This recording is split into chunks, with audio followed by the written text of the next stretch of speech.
In this film, we're talking about a part of Coco Chanel's life that people don't know. Why was it important to do it in the avant Chanel part of her life, as opposed to the Chanel that we all know in the limelight? Well, it was important for me because I think that to discover her, it's important to enter in her youth and to see. I mean, to it's like when you discover a treasure. She tried to hide her childhood and where she was coming from, but all these, I would say, years when she was younger, built her, and to understand her and to know her, it's important, I think, to dive into this moment of her life. How much research is available about that part of the life of Chanel? There's been books written, but is it really accessible? Well, yeah, there's books written, especially L'Irrégulière, which is written by Edmond Charleroux, and there's a lot of precise informations. But apart from that, we have some pictures, but that's almost everything that we have. So we had to also to imagine how she could be, because she always tried to hide it. She was a very good liar, so she didn't want people to look at this part of her life. Well, this part of her life is also a transition in how women saw themselves. She was a little bit ahead of her time, and then women changed completely while, during that time. So it's quite interesting to explore that in the film, isn't it? Yeah, and I think that she was more a little bit than she was very much a lot Ahead of her time. Ahead of her time. She was very modern, because to come from nowhere and being, I would say, nothing. I mean, when you were a woman, you didn't have the same freedom and the same rights than a man. And she, the fact that she wanted to have the same freedom, the same independence to work, to earn her money, not depend on a man, was something very, very unusual and almost audacious for a woman, and especially for a woman who come from this place. I mean, she was, I mean, her family was poor, and she grew up in an orphanage. No. Correct. So everything was against her.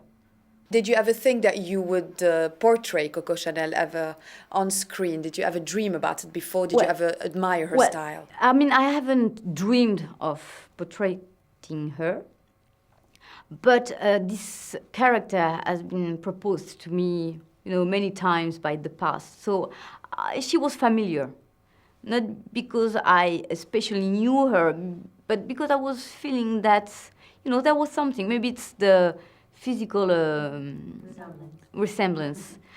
So it was not something, it was not a surprise.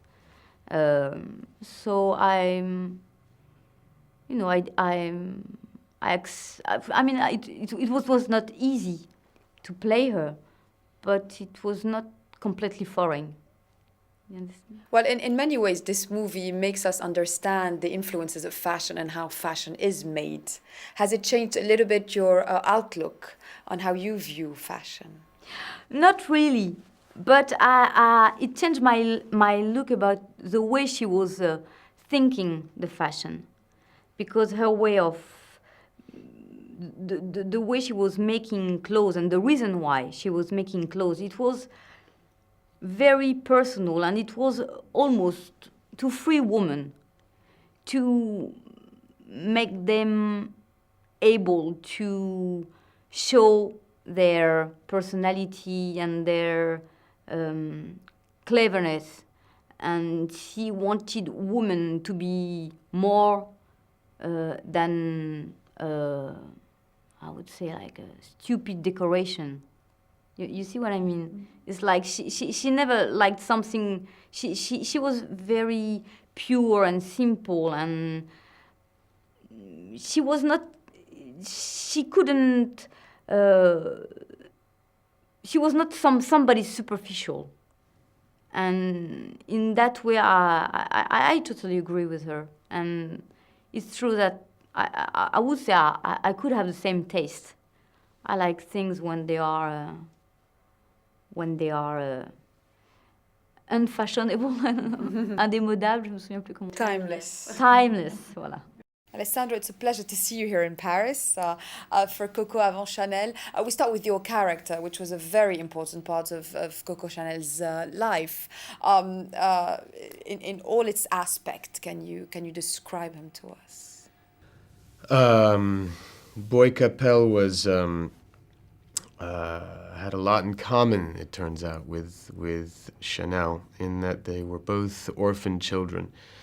And though he appears to her when she first sees him to be someone from la haute société, from an aristocratic class, in fact he was a self-made man, and he had really educated himself and made his fortune from investing in coal in Newcastle. And it was that background of his that I think helped him to identify what was so special in Coco. And he saw in her someone who, had great things to offer the world, and who was potentially going to piss it all away, hanging around with these frivolous aristocrats. And he encouraged her to find a métier and to work. And it was at a time where certainly if you aspired to a certain class and were a woman, you didn't work at all. And he was both someone who had the strength of his own convictions and was able to see in her something that nobody else had, and yet couldn't resist himself marrying into money to someone from an upper class family in England. And that balance of strength and faiblesse to me was one of the things that was most interesting about the character. And in the story of their life, I think that their romance really took off after he got married to someone else, which is so unusual, certainly in period piece stories. Normally that would be the cad who is identified, that where the veil is pulled back on him as soon as he reveals that he's going to get married to somebody else, and he's written off as a bad guy. Is it easy to grasp when you research a character like that, who was, less, more in the shadow than she was with her celebrity, how he influenced her art? Well, you can only really go on what people said. I mean, I guess people say that the way that he dressed and things was an inspiration to her, that he had that he wore very modern suits for the time. And I think it was a time when everybody had those kind of floppy, structured outfits like you see Oscar Wilde wearing. And he wore very structured, kind of masculine suits, and that apparently that was inspiring to her, and he financed a lot of her early endeavors into her first shop as a hat maker, and he put her up in Paris and really enabled her to be a liberated woman because of the financial help that he gave her. How much did you have to be keen on details in a film like that? Because as you know, even the costumes you wore to women who know Chanel, and a little bit of the flower that was, Yeah. all the details were very important, Yeah. costume-wise. Yeah. Is that something unusual for you, to be in a film where costumes are such an inherent part of the role? Well, for me, my costumes have always been very important. Not that, I have tended to start working on roles from a very physical point of view. The things that I've begun with are usually some kind of physical aspect of the character and the voice and the way that I talk and um, uh, the way that I look. And because to me it makes me feel so different from depending on what I'm wearing and whether or not I have a big bushy mustache on or not. But, so it wasn't unusual for me to sort of be in an environment where people were paying a lot of attention to what I was wearing or whatever. But on the other hand, I felt the pressure that the costume designer must have been under to be designing costumes for a film about one of the great fashion designers. So, but I certainly enjoyed wearing the clothes that were made for me. So. What did you find most inspiring about Audrey Tautou as Coco Chanel? I think just that, she's very demanding with herself and with everybody else, and so she raised the bar for the entire set, I think, as far as just the way that she goes about working. And she clearly had a lot in common with the character, and there was nothing that she had to there was no real false note that came from her trying to put something on that what didn't come naturally to her. And so being in scenes with her was, there was always, she brought a reality to it that can only pull you in as opposed to make the scene more difficult. And then also she's a kind of, that said, she's a very easygoing girl. She doesn't put on airs. She doesn't have some kind of movie star attitude. And we spent most of the time sitting around laughing at Benoit Poulvord's jokes and smoking cigarettes. So.